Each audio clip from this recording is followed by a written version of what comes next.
Congress, you have to show strength and you have to be strong.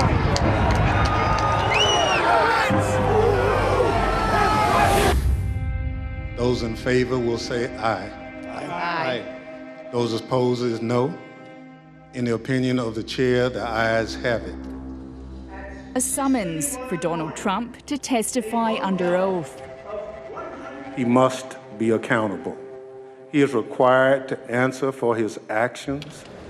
A move more about making a statement than actually expecting the former president to show, whatever the committee members publicly profess. Congressman Raskin, do you think Donald Trump will comply? It's everybody's legal duty to render honest, truthful testimony to the sovereign, and that's the Congress of the United States.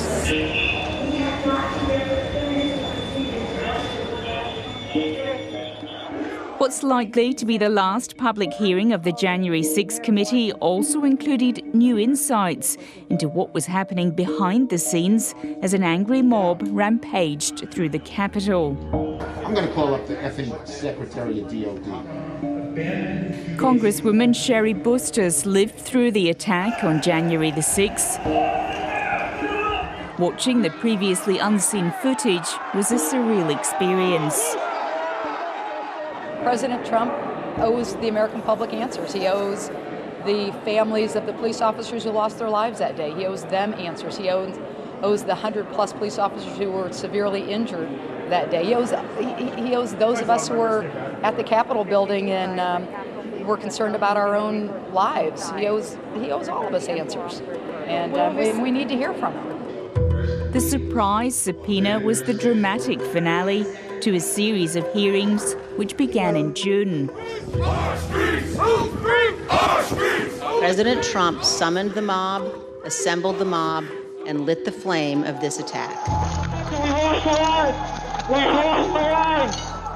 All Vice President Pence has to do is send it back to the states to recertify. Bring out Pence! Bring out Pence! I made it clear I did not agree with the idea of saying the election was stolen and putting out this stuff, which I told the president was bullshit. I was disgusted. It was unpatriotic. It was un-American. We have to have peace. So go home. We love you. You're very special. He told the people who we had just watched storm our nation's capital, "We love you, you're very special." The committee's presentations were huge news, but may have cemented rather than changed opinions. There's people flooded the hallways outside. We have no way out. I think it convinced people that there was a real danger to our democracy, and even that it was way more of a danger to our democracy than we knew at the time. That is extraordinarily frightening. There's nothing that's happened over the past 2 months, 6 months, year that has really changed Americans' opinions regarding Donald Trump.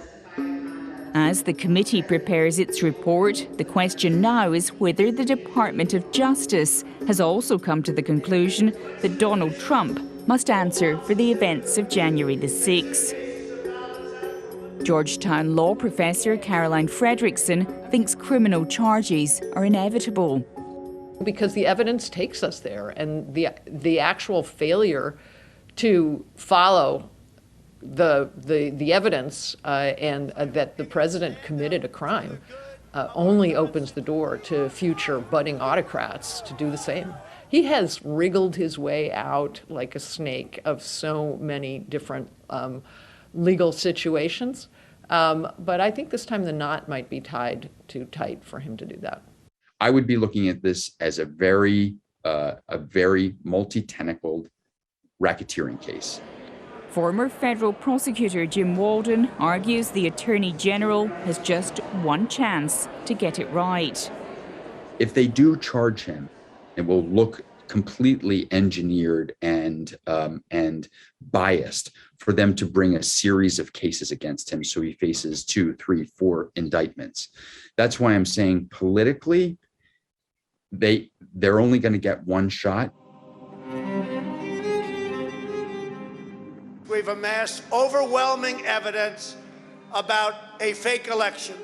Donald Trump is the subject of a long list of investigations, including into election interference, his handling of classified documents, business dealings, and in connection with rape allegations.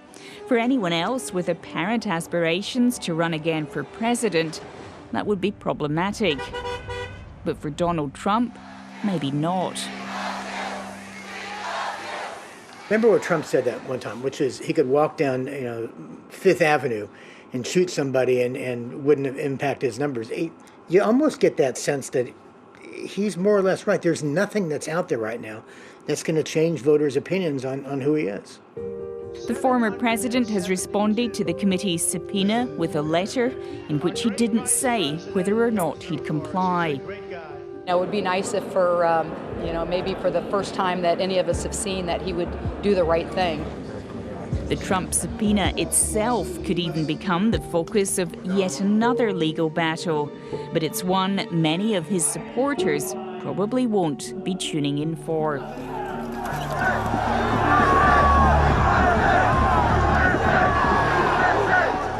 You try to go back to January 6th, uprising, the riots on Capitol Hill. To most Americans, that's ancient history.